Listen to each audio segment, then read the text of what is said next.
Quiero que por favor me acompañen al Evangelio de Juan, capítulo 20. Y hoy vamos a meditar en un texto que hemos meditado en muchas ocasiones y creo que es uno de esos pasajes que podemos meditar cada domingo. Y es un encuentro con el Cristo resucitado. Vamos a ver a Tomás. Vamos a estudiar un poco de cuando Tomás se encontró con ese Dios resucitado y su reacción. Así que un encuentro con el Cristo resucitado, Juan capítulo 20, versículo 24. Y ojalá que si hay alguien aquí que no conoce al Señor, hoy también tenga un encuentro con el Cristo resucitado. Así que la palabra del Señor dice así en Juan capítulo 20, versículo 24 al 29. Tomás, uno de los 12, llamado el Dídimo, el gemelo, no estaba con ellos cuando Jesús vino. Entonces los otros discípulos le decían: hemos visto al Señor. Pero él les dijo: si no veo en sus manos la señal de los clavos, y meto el dedo en el lugar de los clavos, y pongo la mano en su costado, no creeré. 8 días después, sus discípulos estaban otra vez dentro, y Tomás con ellos. Y estando las puertas cerradas, Jesús vino y se puso en medio de ellos y dijo: paz a vosotros. Luego dijo a Tomás: acércate aquí tu dedo y mira mis manos. Extiende aquí tu mano y métela en mi costado, y no seas incrédulo, sino creyente. Respondió Tomás y le dijo: Señor mío y Dios mío. Jesús le dijo: porque me has visto, has creído. Dichosos o bienaventurados los que no vieron y sin embargo creyeron. Padre, ayúdanos, Señor, a creer como Cristo está diciendo. Muéstranos la grandeza de tu resurrección y llénanos, Señor, de tu presencia a través de tu palabra. En el nombre de Jesús. Amén y amén.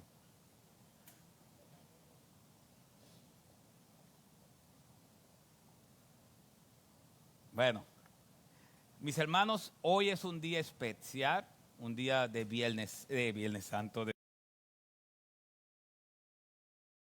Domingo de Resurrección. Yo no sé qué le pasó a ustedes, pero el viernes yo pensaba que era domingo. Yo decía: diantre, ya mañana. Así que, pero hoy es el día de resurrección, lo que se conoce como el día. Realmente yo no toco mucho esos temas, pero esta semana creo que hay que tocarlo.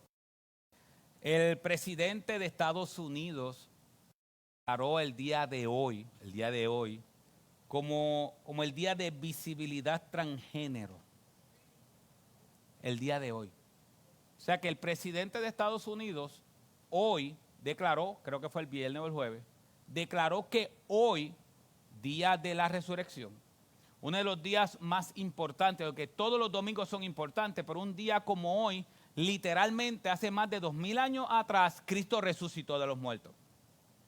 Hay algo importante en eso, y es que históricamente Cristo resucitó como hoy, hace más de 2000 años atrás. No es lo mismo que la Navidad, como he dicho antes, que uno no sabe exactamente cuándo nació, pero sí sabe exactamente cuándo murió y sí sabe exactamente cuándo resucitó. Y un presidente decidió que hoy fuera el día de la visibilidad transgénero. Todo lo que es contrario a la palabra de Dios. Pero por más que los humanos han querido mitigar el evangelio, hasta hoy, tanto Babilonia como Persa, como Grecia, como Roma y muchísimos otros imperios han tratado de vencer y destruir la iglesia y es más viva que nunca. Porque ningún gobierno puede destruir algo que solamente Dios ha creado. Así que la resurrección de Cristo es importante, por más que el presidente de Estados Unidos quiera minimizarlo o personas quieran minimizarlo, la resurrección de Cristo es sumamente importante para nosotros. Y aunque el pastor Rafa lo habló en el tiempo devocional, quizás meditemos un poco en esos pasajes. Primera de Corintios, capítulo 15, versículo 13, dice, y saldrá en las pantallas, dice, y si Cristo y si no hay resurrección de los muertos, entonces ni siquiera Cristo ha resucitado. En un momento dado, Pablo en Corintios estaban discutiendo que no existía la resurrección de los muertos, que la resurrección de los muertos era un cuento. Y Pablo escribe a los corintios y le dice, y si no hay resurrección de los muertos, entonces ni siquiera Cristo ha resucitado. Y dice el versículo 14, y si Cristo no ha resucitado, dice, vana es entonces nuestra predicación y vana también es ¿qué? Nuestra fe. ¿Sabe qué significa vana? Significa vacía. Significa que no sirve de nada. No sirve. Si Cristo, o sea que toda nuestra fe se fundamenta en una tumba vacía. Eso es importante. Porque celebrar el Viernes Santo sin el domingo es tener la mitad del mensaje. El Viernes Santo Él muere, pero el domingo Él resucita. La resurrección de Cristo nos muestra que el sacrificio de Cristo, Dios Padre lo aceptó. Cuando Dios acepta el sacrificio de Cristo, lo levanta de los muertos. Es el único sacrificio que Él acepta. Es el único sacrificio que es agradable a Él.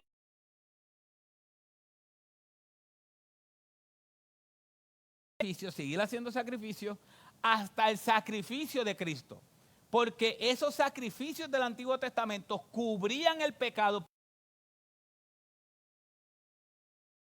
que quitó el pecado del mundo, es el sacrificio de Cristo. Y como vemos, porque Cristo resucitó de los muertos. Si Cristo no hubiese resucitado, entonces nosotros teníamos grandes problemas. Dice el versículo 15, y aún más. Somos hallados testigos falsos de Dios, así que lo que hicieron los muchachos esta semana en Haití serían unos mentirosos. Lo que hemos hecho no tan solo en Puerto Rico durante esta semana, yendo a los parques.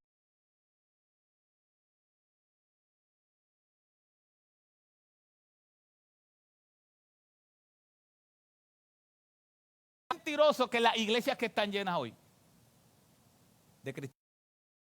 Dice, porque hemos testificado contra Dios que Él resucitó a Cristo, a quien no ha resucitado, a quien no resucitó, si en verdad los muertos no resucitan. Pues si los muertos no resucitan, entonces ni siquiera Cristo ha resucitado. Y si Cristo no ha resucitado, vuelve y reafirma, vuestra fe, nuestra fe es falsa, todavía estáis en vuestros pecados. Entonces si también los que han dormido en Cristo, mire esto, entonces también los que han dormido en Cristo, ¿han qué? Han perecido. O sea que nuestros familiares que creyeron en Cristo, que le entregaron su vida a Cristo, si la resurrección no existe, entonces murieron y están en la nada.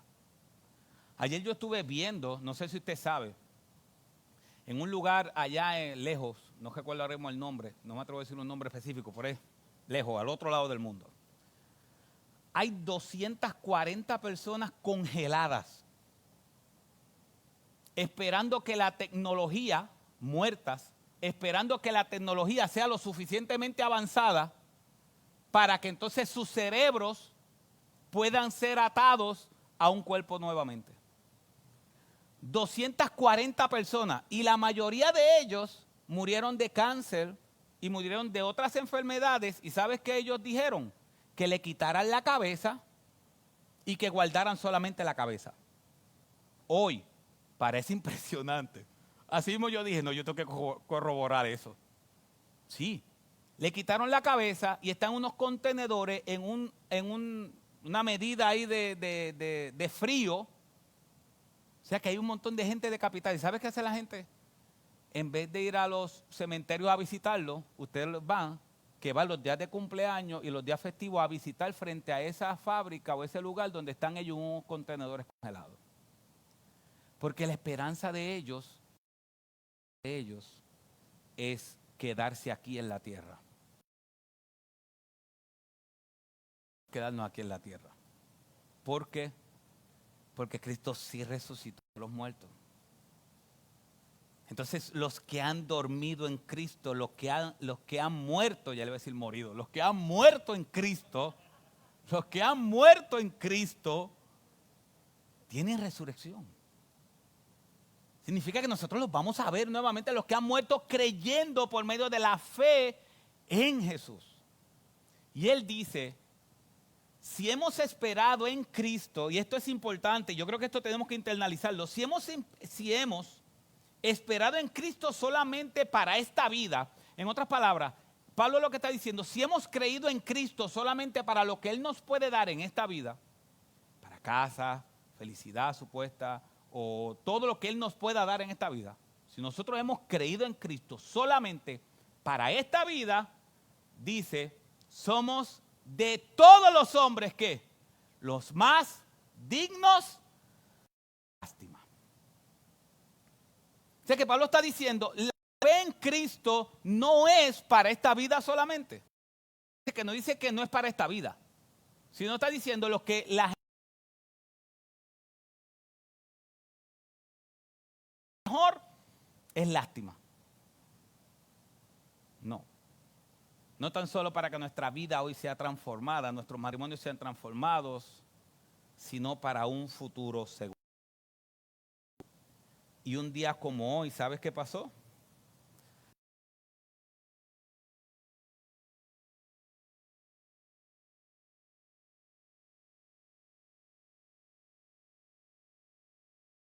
Si usted analiza, lo vi de Tony Merrick, la que dijo,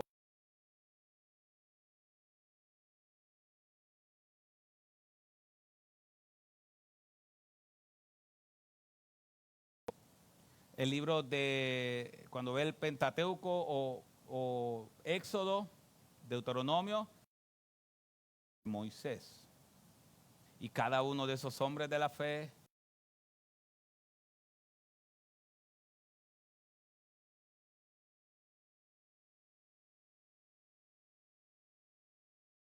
que está fundamentada sobre una tumba vacía. Los que creen en el budismo no creen, ellos creen en Buda y en muchísimos otros dioses. Los que creen en el Islam, ellos creen en Mahoma, que es el único profeta. Pero ninguno de ellos dice que ellos están vivos. No. Un hombre que se levantó de los muertos, somos los cristianos. Eso. Por eso Pablo termina diciendo en 1 Corintios 15, 54, en adelante, Pablo dice, cuando esto corruptible se haya vestido de incorrupción. ¿Qué es esto corruptible? Cuando este cuerpo, cuando su cuerpo y mi cuerpo se vista de incorrupción y esto mortal se haya vestido de inmortalidad, entonces se cumplirá la palabra que está escrita. Destruida o devorada, destruida ha sido la muerte. Hace más de 2000 años atrás, un día como hoy, la muerte fue destruida. Y después dice el Pablo, ¿dónde está, oh muerte, tu victoria? ¿Dónde está, oh sepulcro, tu aguijón? El aguijón de la muerte es el pecado y el poder del pecado es la ley. Pero a Dios gracias que nos da la victoria por medio de nuestro Señor Jesucristo. Y mira el consejo que él termina diciendo en el versículo 58. Por tanto, mis amados hermanos, estad firmes y constantes, abundando siempre en la obra del Señor, sabiendo que vuestro trabajo en el Señor no es en vano. Él termina diciendo que si Cristo no resucitó, nuestra fe es vana. Después dice, pero Cristo sí resucitó. Así que sigamos adelante porque la muerte fue destruida.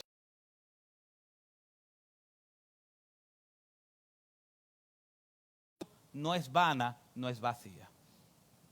Y aquí, cuando vemos un día como hoy, los discípulos fueron a buscar el cuerpo de Cristo, fueron a ungir, las mujeres fueron a ungir el cuerpo, no encontraron el cuerpo. Los ángeles decían, ¿por qué buscas entre los muertos al que vive? Él resucitó como había dicho. Y le dijo, me gusta como uno de los evangelios dice, el Señor Jesucristo dice, a Marta, a María, le dice, ve y dile a mis amigos. Y eso es importante. Porque en otros lugares dice, ve y dile a mis discípulos. Pero cuando Él resucita, le dice, ve y dile a mis amigos. Ve y dile a mis hermanos que yo voy a Galilea. Y Cristo fue a Galilea ese día. Y vino y nos trae Juan la historia de Tomás. Y lo primero que vemos en Tomás es su duda. Su duda. Porque por el día de la semana, cuando Cristo resucitó de los muertos, por alguna razón Tomás no estaba. Estaban todos los demás. Y por alguna razón Tomás no estaba. Y todo este problema con Tomás pasa por faltar el primer día de la semana. Y si yo fuera otro,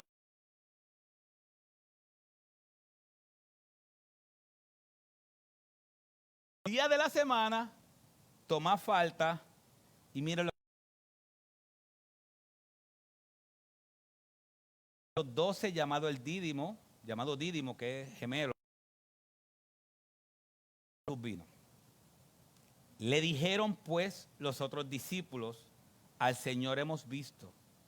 Él les dijo, si no viere su mano las señales de los clavos, en su mano las señales de los clavos, y metiere mi dedo en el lugar de los clavos, y metiere mi mano en su costado, no creeré.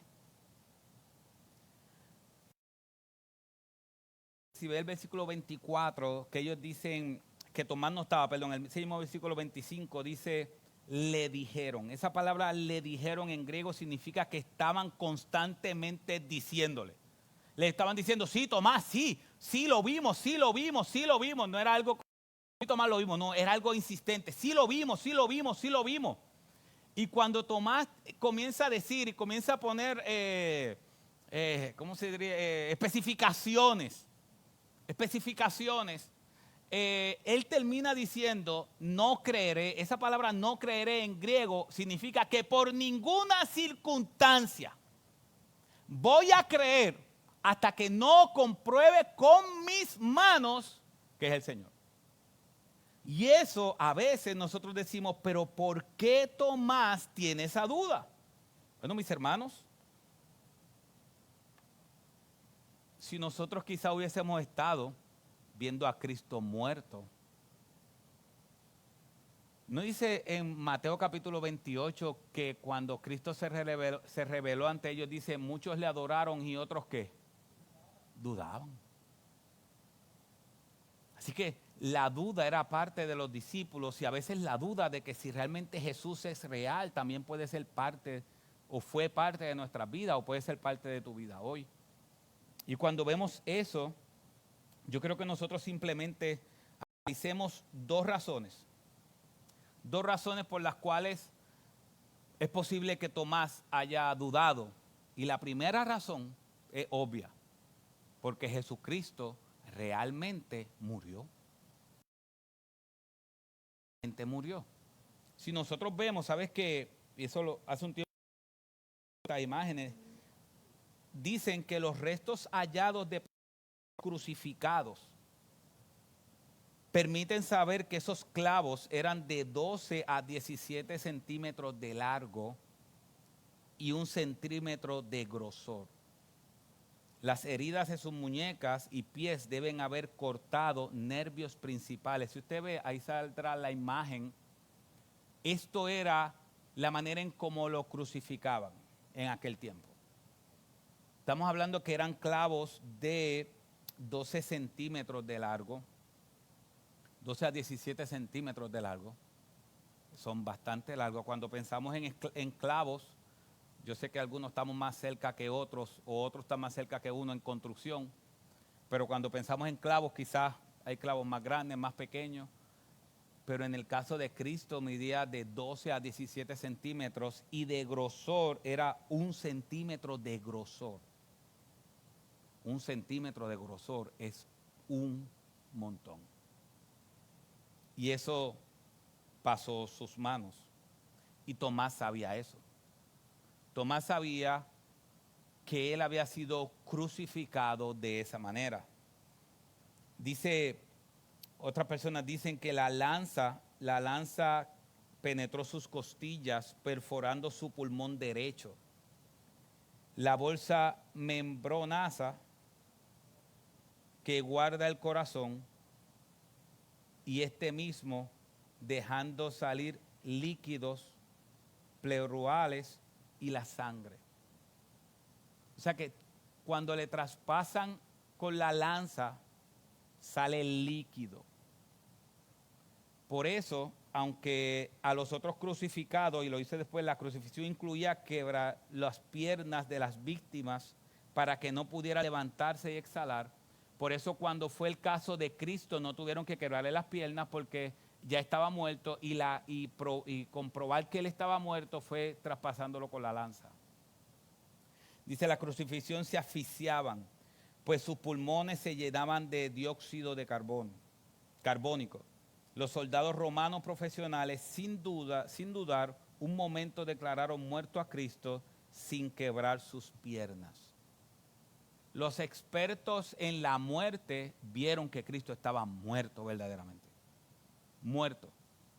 Y la revista de la Asociación Médica Americana en Estados Unidos, el 21 de marzo de 1986, en la página 1463, dice esto. El peso de la evidencia médica e histórica indica claramente que Jesús estaba muerto antes de que le infligieran la herida en su costado. Esa misma evidencia respalda el enfoque tradicional de que la lanza metida entre sus costillas derechas le perforó probablemente no solo el pulmón derecho, sino también el pericardio y el corazón, asegurando así su muerte. Las interpretaciones que se basan en el supuesto de que Jesús no murió en la cruz parecen consecuentemente contrarias a la ciencia médica moderna. O sea que aún esta revista de esa asociación médica hace un análisis de cómo Cristo murió y llega a la conclusión que Cristo sí murió. Entonces, si usted pregunta por qué Tomás dudó, bueno, porque Cristo sí murió. Cristo estaba muerto. Así que Tomás tenía una situación en la mente. Y él decía, pero es que él sí murió. Todas las evidencias es que Jesucristo sí murió.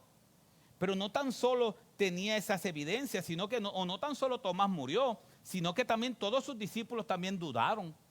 No tan solo Tomás dudó, todos sus discípulos dudaron, que eventualmente es una de las evidencias de que la caminaron con él, dudaban de su resurrección. En Marcos 16:10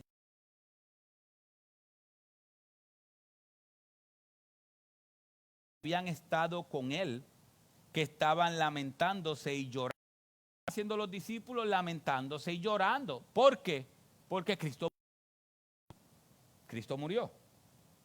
Y cuando ellos oyeron que él estaba vivo y que ellas le habían visto, ¿qué dice? Se negaron a creerlo.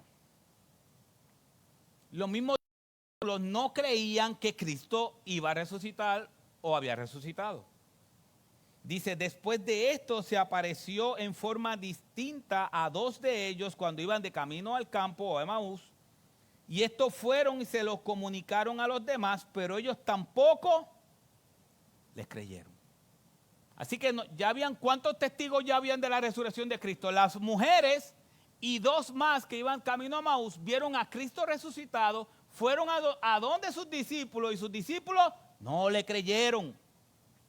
Así que mis hermanos, en el caso de Tomás estaba desilusionado. Y quizás a veces nosotros decimos, bueno, ¿por qué Tomás estaba desilusionado? Algo importante que tenemos que entender, y es que Cristo no fue el primero que se levantó como el supuesto rey que iba a salvar al pueblo de Israel. Cristo no fue el primero.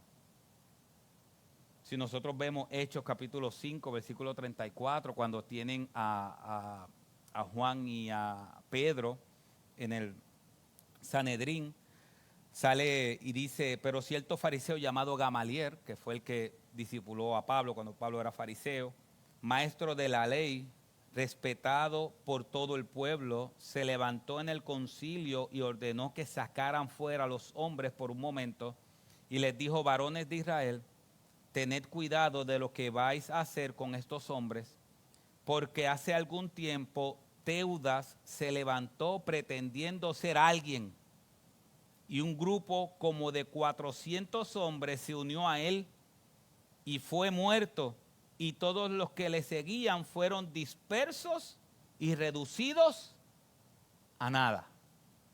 Versículo 37. Después de él se levantó Judas de Galilea en los días del censo y llevó mucha gente tras sí. Él también pereció y todos los que le seguían, ¿qué le pasó con ellos? Se dispersaron. Así que Gamaliel le está diciendo al Sanedrín eso, diciendo, si eso es de Dios, si eso no es de Dios, va a morir. Si eso es de Dios, va a seguir. Pero aunque Gamaliel está dando esa información, nos da también a nosotros una información de que hubo gente antes de Cristo que intentó rescatar al pueblo de Israel del gobierno romano. ¿Y qué hicieron los romanos? Los mataron. ¿Y qué pasó después que mataban a los líderes? El movimiento moría y se dispersaban. Entonces Tomás, para algunos teólogos, la mayoría de ellos entiende que Tomás estaba desilusionado. Que Tomás estaba desilusionado, que Tomás estaba diciendo, otro más. Otro más. No tan solo está Teudas, no tan solo está Judas de Galilea, Jesús, yo caminé por él 3 años. O sea, a veces la duda no es simplemente una duda. Imagínense esa lucha en la mente diciendo, pero es que yo lo vi. Yo lo vi levantar a Lázaro, yo lo vi caminar por encima de las aguas, yo lo vi. Yo lo vi haciendo cosas que nadie más había hecho, yo lo vi. ¿Cómo es posible que ahora esté muerto? ¿Cómo es posible que me haya fallado? Yo creí en él. Los discípulos no lo dejaron todo por él. Imagínense eso. Lo dejaron todo por un hombre que para ellos había muerto y ahí se acabó la historia. Ellos tenían en mente, otros 2 murieron y todos los demás se quedaron dispersados, se murió también el movimiento. Entonces, yo tenía la esperanza que él era diferente. Yo tenía la esperanza que él nos venía a libertar. Yo tenía la esperanza de que él iba a cambiar todo el sistema. Pero también me falló. ¿Por qué? Porque las expectativas que tenía Tomás era, y ustedes lo saben, las expectativas que tenía Tomás era que Tomás quería una libertad política. Y Cristo vino a dar una libertad mucho más profunda, vino a dar una libertad del alma. Cristo no vino a libertarnos de Roma, Cristo vino a libertarlos del pecado. ¿Qué pasa si Cristo lo hubiese libertado de Grecia? Después los romanos lo conquistaron. ¿Qué pasa si Cristo lo hubiese libertado de Babilonia? Porque el pueblo judío después de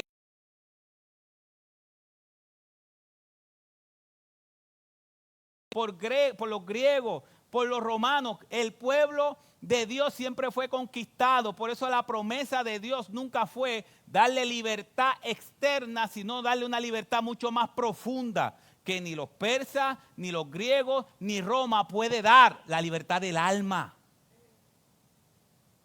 Cristo vino a darle a ellos una libertad espiritual, una libertad del alma.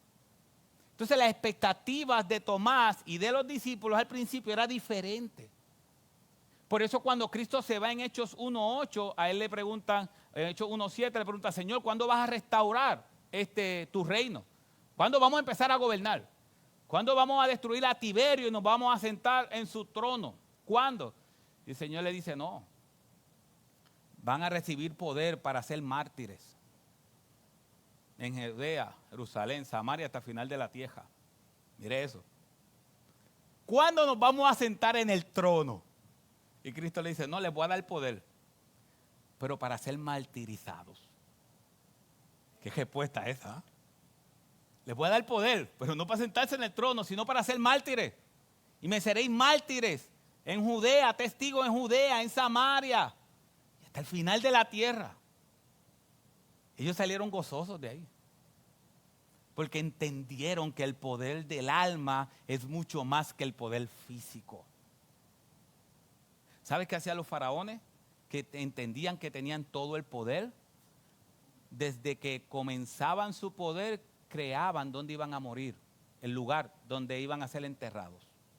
Y esas pirámides que usted ve en Egipto son tumbas. Bueno, eran tumbas. Después las saquearon. ¿Y sabe qué hacían ellos? Todas sus posesiones las llevaban con ellos. Usted sabe que dentro de esas tumbas aún habían botes. Porque los botes los iban a ayudar a pasar de un mundo al otro mundo. Y eso que no habían películas de Hollywood para aquel tiempo. Ellos querían seguir con un poder físico, pero el poder físico termina. El poder físico termina. El único poder que se mantiene para siempre es el poder que Dios nos da a libertarnos de nuestros pecados. Y por eso mucha gente hoy no cree en Dios. Mucha gente no le ha entregado su vida a Dios porque entiende que la manera en que están viviendo no es la manera correcta o la manera que ellos se merecen. Y hay veces que eso los lleva a decir, Dios no puede ser verdad. Porque si Dios fuera verdad, ¿qué pasa con esto? Y ustedes saben la respuesta que le hemos dicho muchas veces, la respuesta que hizo la hija de Billy Graham cuando le preguntaron dónde estaba Dios cuando pasó lo de las Torres Gemelas. Y ella le dijo, en el mismo lugar donde ustedes lo pusieron cuando sacaron la Biblia de las escuelas, en el mismo lugar donde ustedes lo pusieron cuando sacaron la oración de las escuelas, en ese lugar donde hoy, que es día de Pascua, el presidente lo nombra el día de visualización transgénero. Pero cuando hay un problema se preguntan ¿qué? No está Dios. Pero pasa también en tu vida. No te acuerdas de Dios hasta que hay una situación o una... Entonces imagínate que alguien te buscara solamente... Yo sé que hay gente que te busca solamente cuando necesita.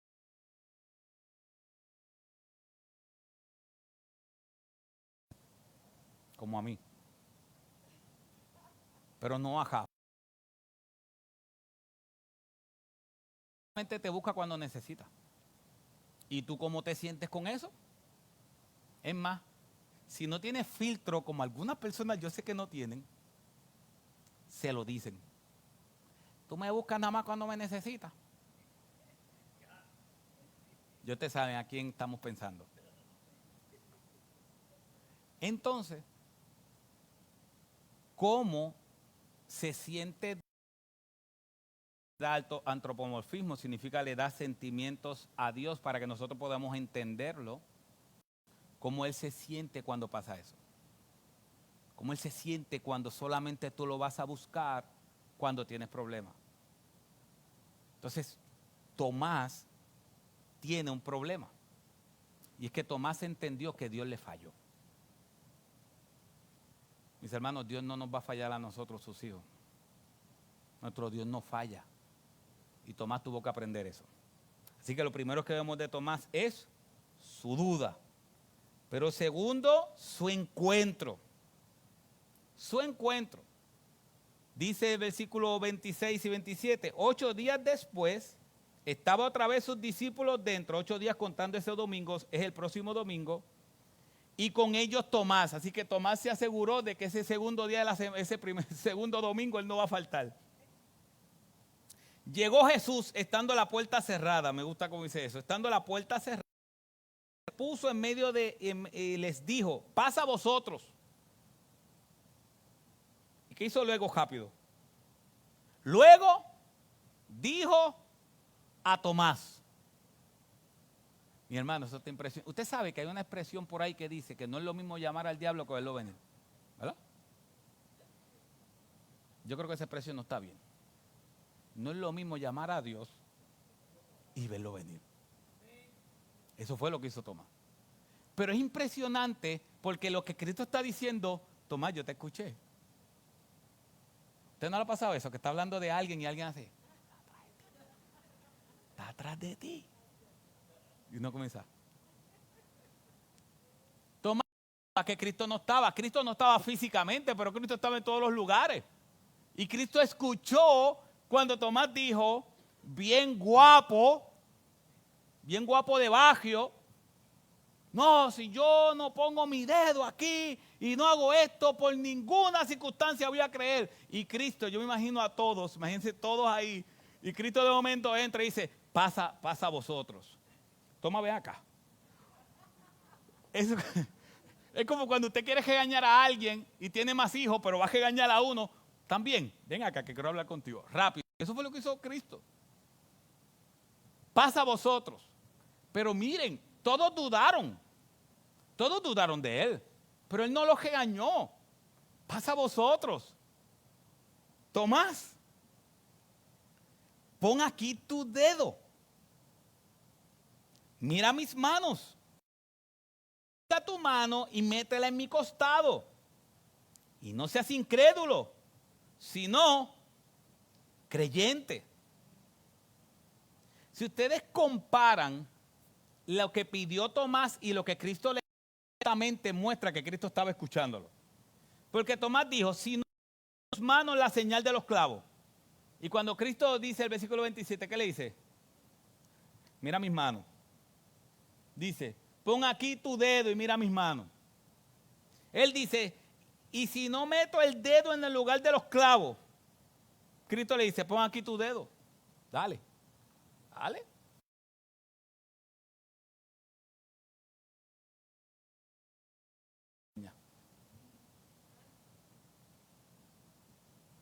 Como estuviéramos nosotros. Asustados. Sí es. No me venía la otra palabra, pero esa no. Asustado. Exacto, asustado. Pon la mano ahí. Dale, ponla. Y él dice, y meto mi mano en su costado. Cristo dice, acerca tu mano y métela en mi costado. Dale, mira, aquí está mi costado, dale. Dice, definitivamente no creeré. ¿Y qué Cristo termina diciéndolo? No seas incrédulo, sino creyente. Mis hermanos, es impresionante, como yo decía el viernes pasado, creo que el viernes o la semana pasada, es impresionante cómo el cuerpo glorificado de Cristo todavía tiene los hoyos en las manos. Pero la puerta estaba cerrada y Cristo traspasó la pared. Cristo traspasa la pared, pero sin embargo tiene todavía los huecos en sus manos y le dice, Tomás, aquí está, mira mis manos, pon tu dedo y acerca tu mano y métela en mi costado. Y no seas incrédulo, sino creyente. O sea que Tomás, un hombre desilusionado, porque ya había sido desilusionado muchas veces, se encuentra con el Cristo resucitado y el Cristo resucitado lo complace. Y cada una de las peticiones que Tomás hizo, el Señor le dice, vente, dale, hazlo. Mis hermanos, Jesús sí resucitó. ¿Y qué hizo Tomás? Tomás puso el dedo en el costado de Cristo. No. Por eso lo último que vemos ahí es su entrega. ¿Qué hizo el versículo 28? Entonces Tomás respondió y le dijo, Señor mío y Dios mío. Tomás dijo, si no pongo mi mano en su costado, no voy a creer. Cuando Cristo le dice, hazlo. Tomás tuvo que poner la mano en su costado. Tomás tuvo que tocarlo. No. Tomás simplemente, me imagino que cayendo de rodillas, aunque el texto no lo dice, pero me imagino que cayendo de rodillas, dice, Señor mío y Dios mío. ¿Sabes qué pasó ahí? Cuando ve el versículo 28, Señor mío y Dios mío, hay una gran diferencia. Y quiero que escuche atentamente esto. Hay una gran diferencia en decir que Jesús es el Señor a decir Jesús es mi Señor. Si puedes poner otra vez el versículo 28. Tomás no dice, entonces Tomás respondió y dijo, Señor y Dios. No. Él dijo, Señor mío y Dios mío. Porque hay personas que pueden saber que Jesucristo es el Señor, teóricamente. Pero su vida vive lejos de Dios. Cuando Tomás está diciendo, Señor mío y Dios mío, Tomás está dando una contestación muy profunda. Tomás está diciendo, Señor, de ahora en adelante, tú vas a ser mi Señor. Tus planes serán mis planes. Tu voluntad será mi voluntad. Tú vas a ser mi gobernador. Y yo voy a ser tu siervo. De ahora en adelante yo voy a vivir para ti y exclusivamente para ti. Tú eres mi Kyrios, mi Señor, mi... ¿Sabe qué significa la palabra Kyrios? Literalmente significa dueño. Dueño. Así que cuando Tomás está diciendo, Señor mío, Tomás le está diciendo, tú eres mi dueño. Entonces la pregunta es, ¿Dios es tu dueño? Tú conoces que Jesucristo es el Señor, porque, es más, tú creas que Jesucristo es el Señor o no, eso no hace ningún efecto en Dios. Dios sigue siendo Señor y gobernador de todo. Pero tienes que analizar tu vida, si realmente Jesús es tu Señor, es tu gobernador.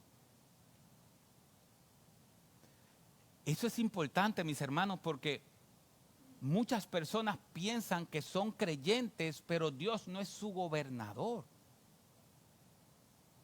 Y eso es una reflexión. La Biblia dice que tenemos que analizarnos si cada uno está en la fe. Entonces hay veces que hay personas que se bautizan y hay personas que comienzan a ir a la iglesia, pero todavía Dios no ha transformado sus almas. ¿Y cómo sé si Dios transformó mi alma? Cuando Dios es mi gobernador.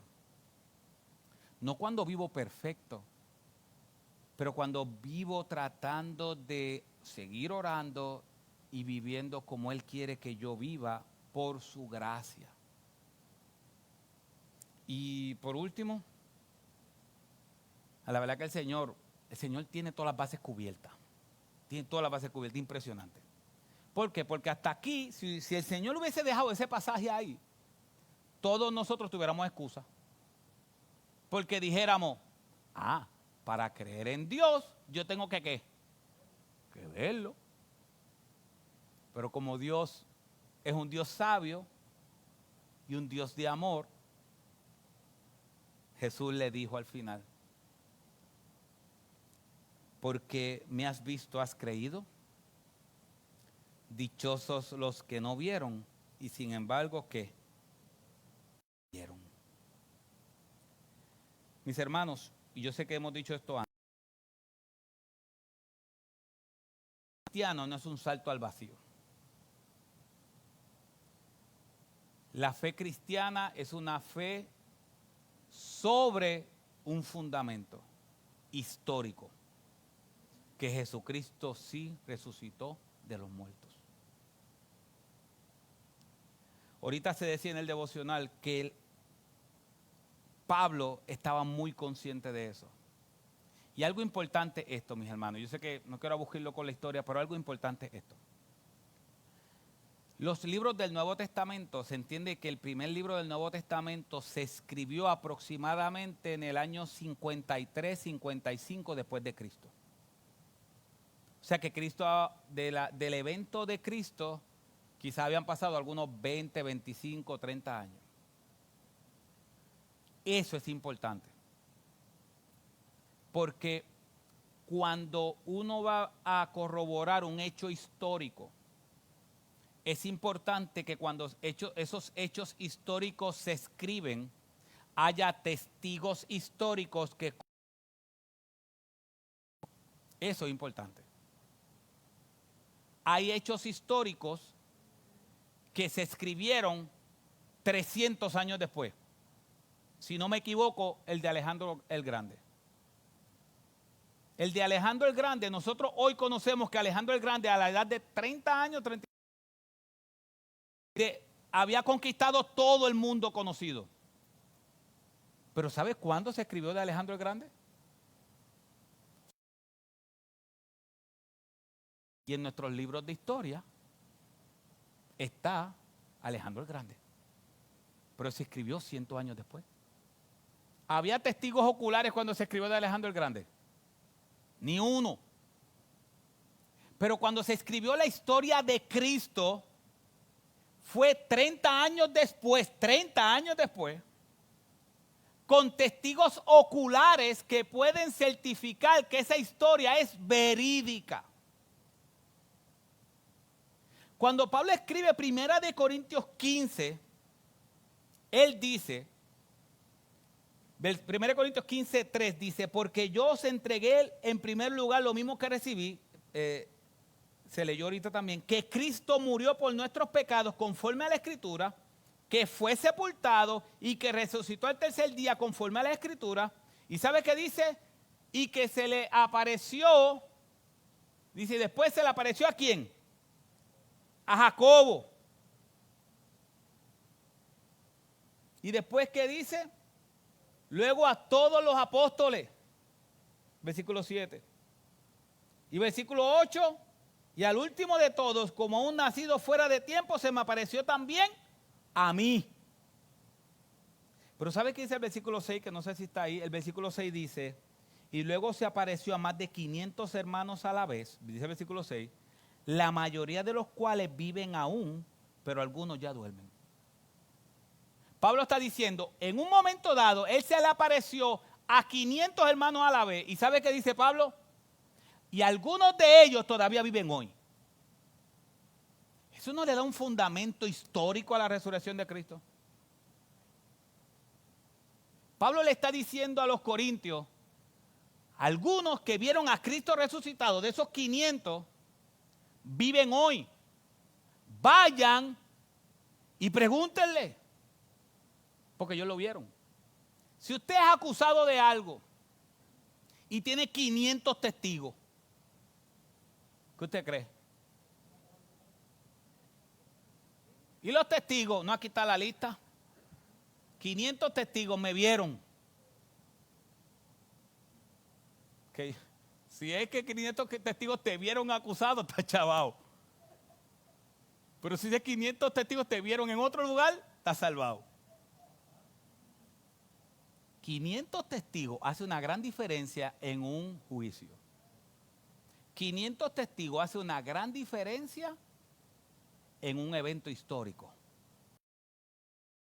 Entonces Pablo está diciendo, Cristo sí resucitó.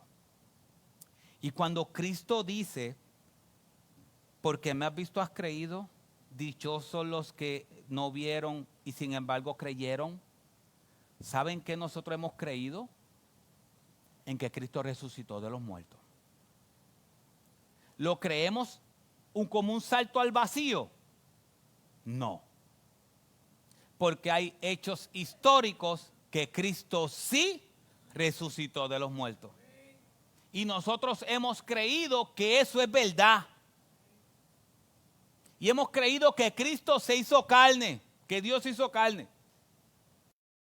Caminó por esta tierra, que vivió una vida santa, que murió en una cruz por mis pecados, que al tercer día dejó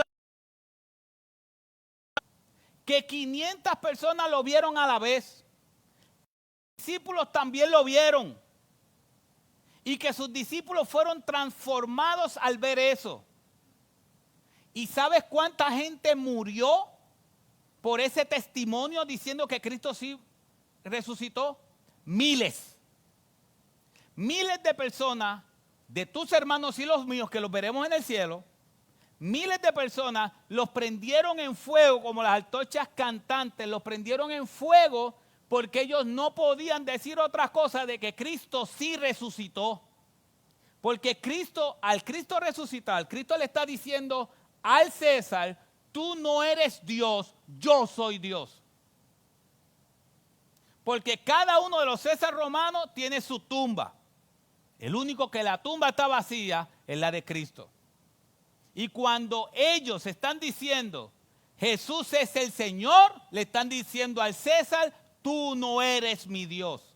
Y si yo tengo que morir quemado, muero quemado.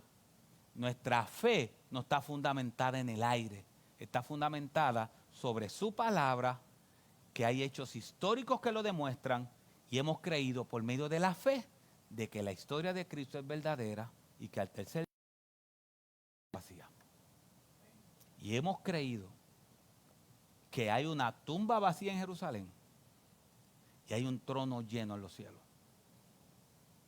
Y lo hemos creído por fe, pero no porque somos locos, sino porque hay hechos históricos que así lo demuestran. Entonces, si tú estás aquí y tienes dudas de Dios, ojalá que Dios te haya convencido hoy. Tomás tuvo que reconocer su pecado. Tuvo que reconocer que había dudado de él. Pero qué bueno que Dios tuvo misericordia de él y lo restauró y lo levantó. Ojalá que Dios haga lo mismo contigo.